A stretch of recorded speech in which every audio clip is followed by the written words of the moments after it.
Today, I'm visiting two iconic Hong Kong locations, Lantau Island for stunning views of the Tian Tan Big Buddha and Ngong Ping Village. Then we'll head to the Victoria Peak for breathtaking city and harbour views. Good morning from Tung Chung. I have purchased my ticket for the cable cart. I'm excited to be doing a cable cart ride. Lucky I came early because the line is long. The visit to Ngong Ping 360 is very popular. There's people all around me. The line extends all the way back. It's not really a tourist gimmick, but it's very popular, and a lot of people are here on guided tours also. It's 10 a.m. I'd recommend getting here earlier, probably at 9, to avoid all of this around me. We're nearly there. The cable car offers a breathtaking journey to Lantau Island with stunning panoramic views. As the cart ascends, Hong Kong's cityscape fades, revealing lush mountains and the sparkling South China Sea. Gliding smoothly over valleys and hills, it showcases landmarks like the airport, the Hong Kong Zhuhao Macau Bridge, the Tian Tan Buddha, and the Po Lin Monastery. Touring Ngong Ping Village feels like I've stepped into a serene, traditional world.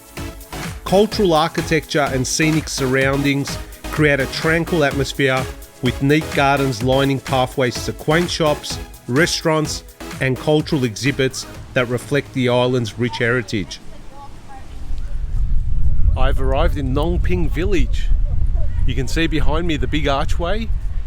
You come under that archway and you walk up to the Big Buddha, which is where we're heading now.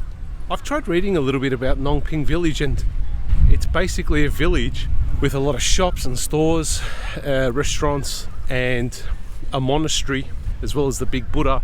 And I think it just complements the cable cart ride. So at the end of it, you've got something to do, buy, eat, as well as, have a look at the monastery and the Big Buddha, which is just up there behind me.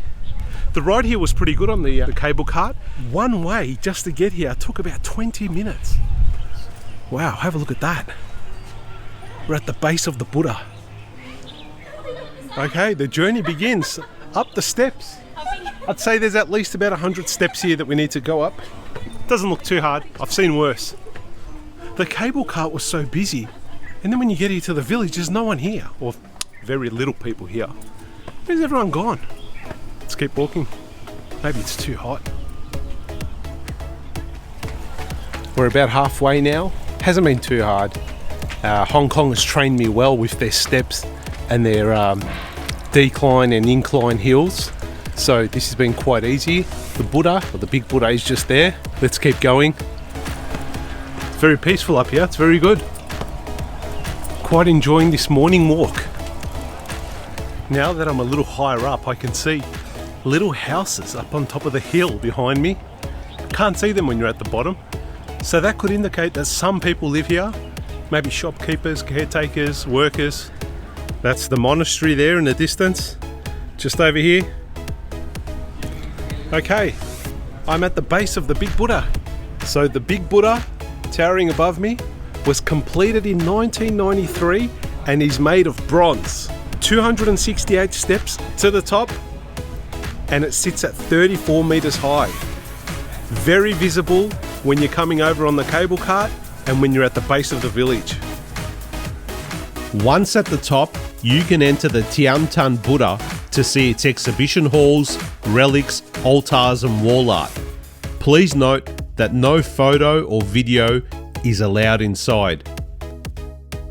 I explored the Po Lin Monastery, which is located directly opposite the Tian Tan Buddha. It offers a serene and spiritual retreat, surrounded by lush mountains and towering trees. Visitors admire its impressive architecture and intricate carvings, which together create a tranquil atmosphere. No visit to the island feels complete until you sample some of its special delights. I start by savouring oolong tea and traditional cake at a quaint tea house, hoping to cool down while soaking in the cultural ambience. Next, I enjoy some freshly made local bean curd in the peaceful garden of the monastery, I love the silky sweet and matted taste of the bean curd, and I feel energized to continue exploring.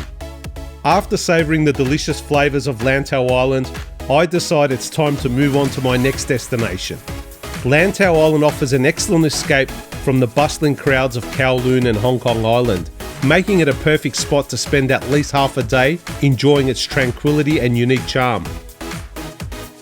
My next destination is the famous Victoria Peak, located in the northwestern part of Hong Kong Island. Standing at 552 metres high, it is the tallest hill on the island and offers breathtaking views of the cityscape and harbour. Heading up to the peak here using the Sky Tram, 88 Hong Kong dollars to get up here. I'm doing this activity later in the day. Plenty of people going to the peak. That's okay. I hope to get there by sunset. It's only 3 o'clock at the moment, so we've got plenty of time. No rush. Hong Kong is all about crowds, but the crowds move quick, so don't get frightened if you come across a line like this. It does go really quick. I've been to a few places, including the Big Buddha as well, and I took the cable cart there, and that went really quick also, even though the lines do look frightening at times. I have specifically come here on a weekday, so the lines are a little bit less hectic. I'm guessing on the weekends it will be a whole lot busier. I'd probably recommend avoiding weekends. Come during the week. So probably a good time to head up to the peak and see what it has to offer. There it is right there. The Peak Tram has arrived. It comes every approximately 10 minutes or so. Comes down with the passengers that are coming down from the peak. They will get off and we will get on, hopefully. Not many people coming down. All aboard the Peak train we're on. So I'm lucky enough to get a seat near the window. At the front of the Peak Tram. Up to the peak we go.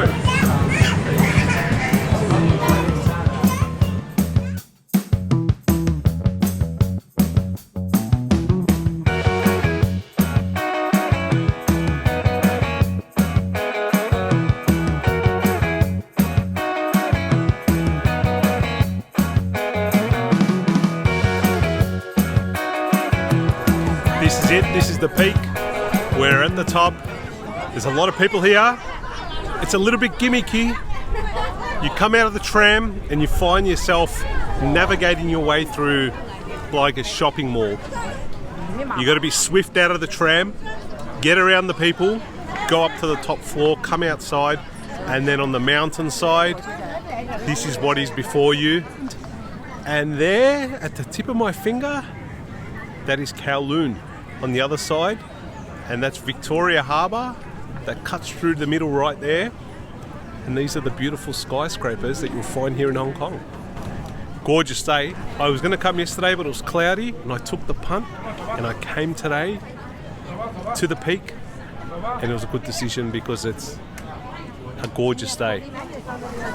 Let me show you what it's like on the other side.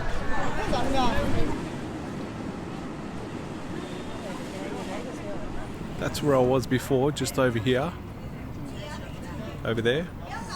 So I've come all the way around, and the view, there's less people here.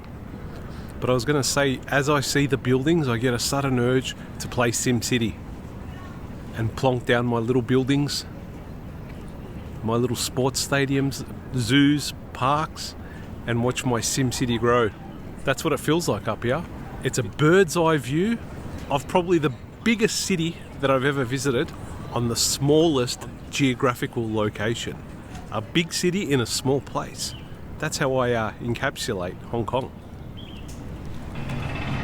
The view of Hong Kong is awesome from up high, but don't discount the walk along the side of the mountain as well. It's really good. Nice and green. Being up in these beautiful hills makes me think, what was Hong Kong like once upon a time before all these buildings? It would have been like this everywhere. Now it's a concrete jungle. So after 3 weeks of traveling, started off in Singapore, Batam, Here in Hong Kong, off to Shenzhen, then back here. What has this taught me? Well, it's taught me a lot of things. It's taught me that there's still a lot of places in the world that I need to see. And there's a lot of learning to be done. What has Hong Kong taught me? Big things can happen in small places. So never underestimate what your capabilities are. That's what it's taught me. So I'm treating this as great inspiration to do more traveling, hopefully down the track, and learning more things about the world. Jeez, the more I travel, the less I seem to know and understand about this world. Before I traveled, I thought I knew everything. Nah. Continue learning. This is on the other side. This is the Peak lookout, looking into the direction of the sunset. Most people are on the other side. That's where the actual sunrise is from. The sunrise is over there, sunset is this way. Beautiful, gorgeous views over here as well. And if I turn around, this is where the big plaza is, the big shopping mall. There's a Burger King, and there's even a 7-Eleven here. I think that's the highest 7-Eleven maybe in the world. This is the mall at the top of the Peak. Multi-level, restaurants upstairs. You can buy a handbag behind me, just in case you need one. A lot of different places to eat and drink here. I'm counting at least 3 levels in here, so you can't get bored. If the view isn't good enough for you, you might want to try some shopping. Strangely enough. Rightio. Come into the shopping centre, go to the 3rd level, and go onto the balcony, and this will be your view. This is a Hausmeister tip. When you see McDonald's, go up to the next floor, level 3, and you'll get an awesome view of the city, and in front of me will be the sunset soon enough. I don't think many people know about this area because everybody's down there. Can you see that? Everybody's fighting for real estate down there to take photos, yet up here, hardly any people. And you get a better view, undisrupted. You actually get a view of both Kowloon and Hong Kong City. A fitting way to end my trip to Hong Kong with a beautiful sunset like that. Watching it here at the Peak. Words cannot explain how nice the sunset is tonight. It's been a great trip. I look forward to new travels very soon. And if you're interested in coming to Hong Kong, don't think twice. Hong Kong is a great destination, a fitting end to my trip in Hong Kong. Look at the sunset behind me. Another series down of traveling, but I'll be back soon. A big adios from the Hausmeister. This visit wraps up my incredible tour of Hong Kong. I've thoroughly enjoyed exploring this dynamic and culturally rich destination. It's a good mix of the old and new worlds, and it's amazing how much vibrancy and history fit into such a geographically small area. I've created memories that will last a lifetime, and I truly hope to return someday to explore the spots I have missed. Thank you for watching my videos. Don't forget to check out my other Hong Kong and China adventures on my channel. If you've enjoyed what you've seen, feel free to subscribe for more exciting journeys. Until next time, a big adios from your friend, the Hausmeister.